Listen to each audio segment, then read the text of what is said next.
Everybody says Iceland is one of the most expensive countries to visit on Earth. In fact, it has the third highest cost of living in the world. As notoriously frugal travelers, we didn't let that scare us away though. Honestly, it kind of sounded like a challenge. We're going to show you every money-saving hack we used on our 3-week trip to Iceland this November. And then we'll tally up the total expenses to see if we can prove the stats wrong for this supposedly costly country.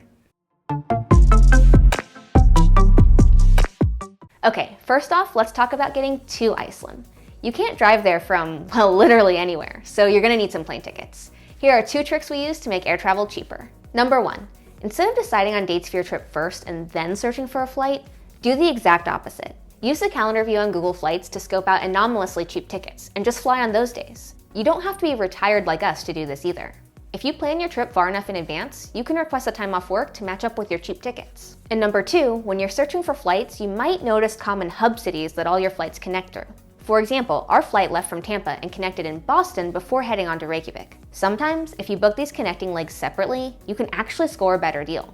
Personally, our 2 round-trip flights came to a total of $1,600 this time, which wasn't quite the steal we were hoping for, but we did find a lot of other big ways to save money, like what we did for the biggest expense of our entire trip, lodging. Normally we take our camper van on road trips and sleep for $0 every night, but obviously we couldn't drive it to Iceland. Now, there are tons of camper van rental companies in the country, and at first, their rates look at least a little bit better than cheap hotels, averaging about $90 a day for the absolute cheapest models available. But it's way harder to find free parking in Iceland than it is in the US. And there isn't a major gym chain like Planet Fitness to get cheap showers at every night. So you're pretty much forced to pay for campsites. This adds an additional $25 to $50 US per night for 2 people. Some vans can gobble up gas too, and by the time it's all said and done, van life in Iceland is roughly the same price as just staying in hotels. So that's exactly what we did instead. We found that Hotels.com had the best inventory selection, and we were able to find a lot of really unique apartments, cabins, and guest houses for an average bottom line price of $126 US per night, including all taxes and fees. But then, we reduced that cost even further. Before leaving on our trip, we signed up for a OneKey Plus credit card and scored a sign-up bonus of $600 in OneKey cash, which can be used on Hotels.com. Now, just to be clear, there's nothing special about that specific card, and these bonus offers change all the time. So we put a link to a bunch of different offers in the video description for you, plus a detailed guide to evaluating credit card rewards in general. Anyway, if you want to count the $600 freebie redemption, minus the card's $99 annual fee, our effective lodging cost averaged out to $101 a night for the whole trip. Since we didn't rent a camper van, we still needed a way to get around. Truthfully, the cheapest way to do this is to just stay in the vicinity of Reykjavik and use buses, but we wouldn't recommend that at all. The best parts of the country are actually far from the city on the southeast coast. After comparing prices directly between a few car rental companies, we actually found that they were cheaper when booked through Expedia instead.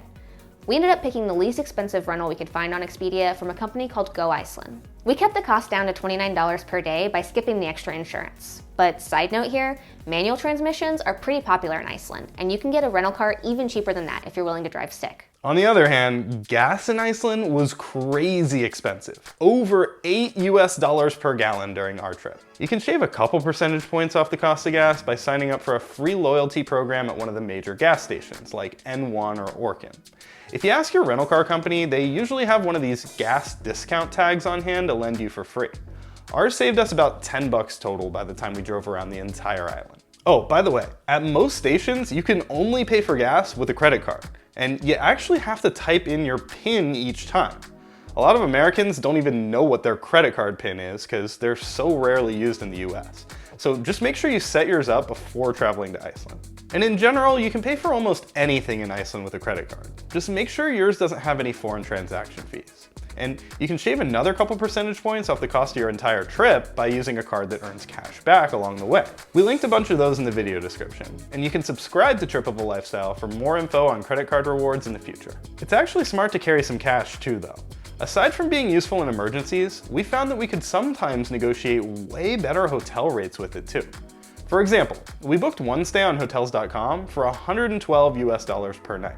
But by offering the owner cash in person, we were able to extend that stay for only 10,000 Icelandic Krona per night, which was equivalent to just $72.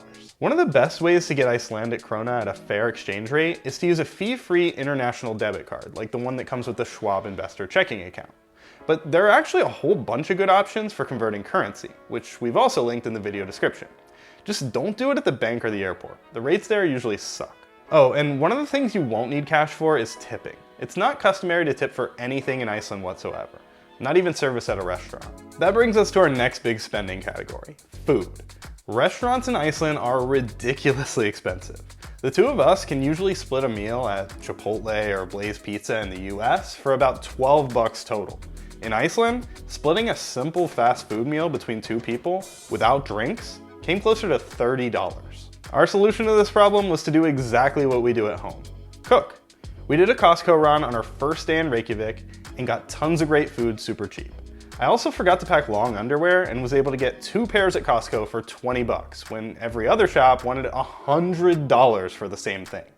We resupplied on food at local grocery stores like Bonus and Kronan along the way, which mostly had reasonable prices. Staying in unique, independently owned cabins and apartments gave us access to small kitchens with cookware, stoves, ovens, and microwaves. And actually, a lot of these places were cheaper than corporate-owned hotel rooms without kitchens.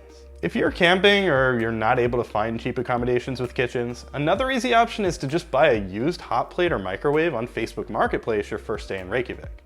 That one $20 purchase can save you hundreds or maybe even thousands of dollars in restaurant costs. And this probably goes without saying, but don't pay for bottled water. Iceland has some of the world's purest, best tasting tap water, so just carry a reusable bottle and budget $0 for this. One thing we expected to be free was going to the bathroom, but apparently we were wrong about that. Whenever you see a free bathroom at one of your stops, go ahead and use it, because the next one you encounter might cost a couple bucks to enter. Speaking of free stuff, please remember that the one thing you came to Iceland for in the first place is pretty much completely free: nature. You can take in gorgeous, cascading waterfalls and sit for hours under the glow of the northern lights for $0 and 0 cents. So don't let any expensive tour company convince you otherwise. If you are gonna book a tour though, make sure it takes you somewhere that's impossible to reach without one. Some of the glaciers and ice caves do require an official guide for access. It's also worth keeping an eye out for any random deals when shopping for experiences. We wanted to hit up the Mývatn nature baths, so I checked their Instagram and saw that they were selling gift cards for 30% off. We bought one on their website for ourselves and redeemed it for entry the same day. Don't be afraid to get creative. Another trick we used on this trip allowed us to cut our phone bill in half. Rather than paying for 2 international data plans, we bought one and used that phone's mobile hotspot feature to share its connection with the other. You can also skip the data plan altogether and just use Wi-Fi, which is free almost everywhere. Just don't forget to download your Google Maps before you start driving. Anyway, let's get to what you really want to know. Here's the complete cost of our entire 3-week Iceland adventure broken down by category. This was our most expensive vacation of all time, clocking in at $144 per day per person. So yes, Iceland is a costly place to visit. But according to public data and other travel blogs, most people's trips to Iceland cost about double this amount per day in 2024. So apparently our travel hacks really did some heavy lifting. Oh, and here's one more for you. When it comes time to leave the country, remember, you already have plenty of souvenirs in the form of pictures and great memories, so you can safely skip all the dumb stuff for sale in the gift shops. If you like this kind of stuff, don't forget to subscribe or follow along on your favorite social media platform.